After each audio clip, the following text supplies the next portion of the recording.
Isang kasaysayan ng kapatid natin mula sa lokal ng Talavera, Nueva Ecija. Si kapatid na Nelson Riva sa atin pong Story of My Faith.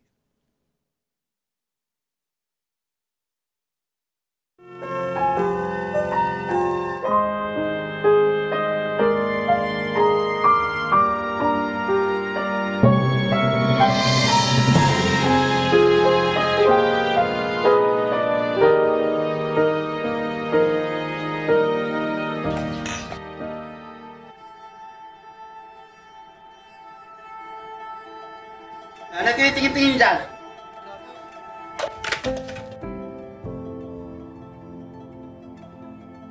Pagka nalalasing na ako, talagang walang natitira sa akin.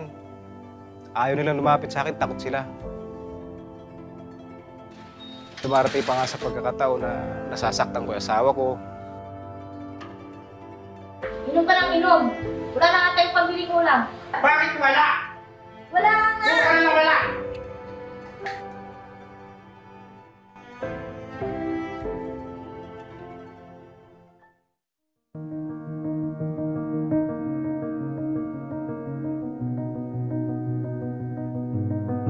Dumating po sa pagkakataon na yung anak ko naman nagkasakit. Pa, dali mo na ako sa ospital, di ko na kaya. Doon ako nasaktan ng gusto. Sabi ko, Panginoon, tulungan mo po ako. Alam kong hindi ako rapat-dapat sa'yo. Marami akong naging kasalanan. Marami rin ako na ipangako sa'yo, hindi ko man lang natupad. Sabi ko, pagalingin mo lang po, Panginoon, ang aking anak. At ako'y magbabalik loob na sa iyo.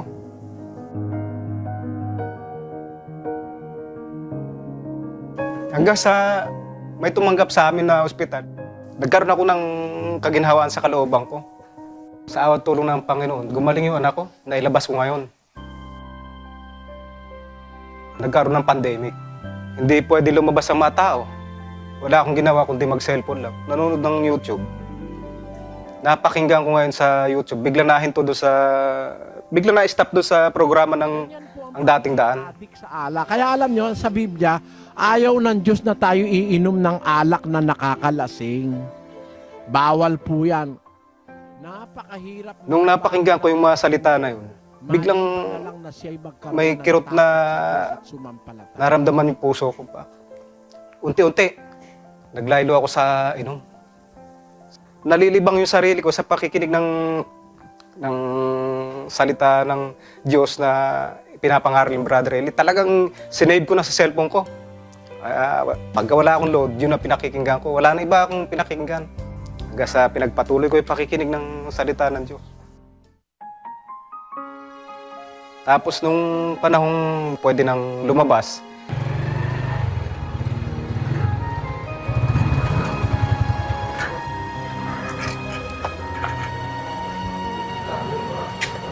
Tao po.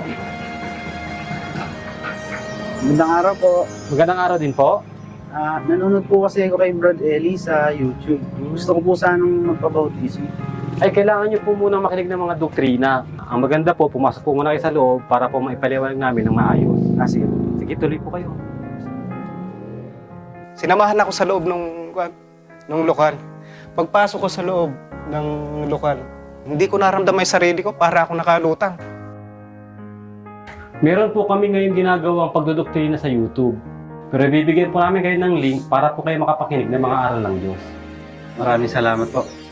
Kapatid, sa Diyos po ang pasasalamat, hindi po sa amin. Kaawan ka naman ng Panginoon. Sa isinama ko lahat yung mga anak ko, asawa ko, sabi ko kung saan ako naroon, doon tayo. Mga anak, ito na ang pinakamagandang bagay na matatagpuan natin. Hanggang sa nabautismuhan kami. Tapos nung mailubog na ako sa tubig, pag-ahong ko, ang luha ko, talagang, kumbaga kung ipunin ko na sa bimpo, pwede siyang pigain.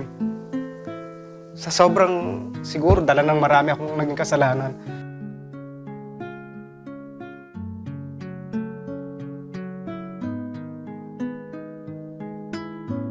Namuhay kami ng may pananampalataya.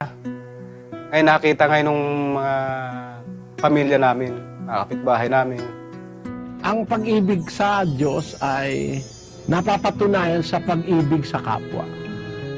Tingnan mo, ang ganda ng pinakikinggan Oo nga, nila. hindi na sila nag-aaway. Nakita nila yung pagbabago ko.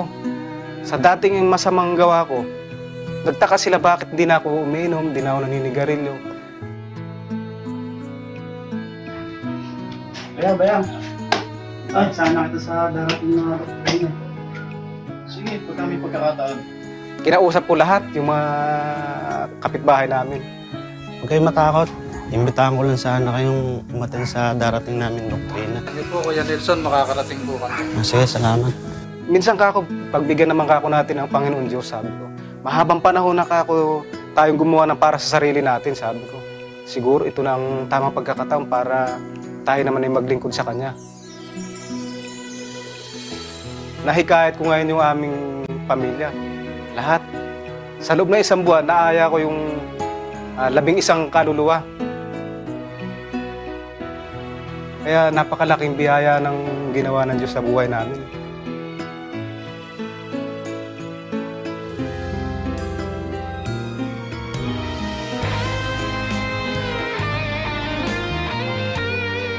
Ako po si kapatid na Nelson Rivas at ito po ang istorya ng aking pananampalataya. Maraming salamat po sa Diyos.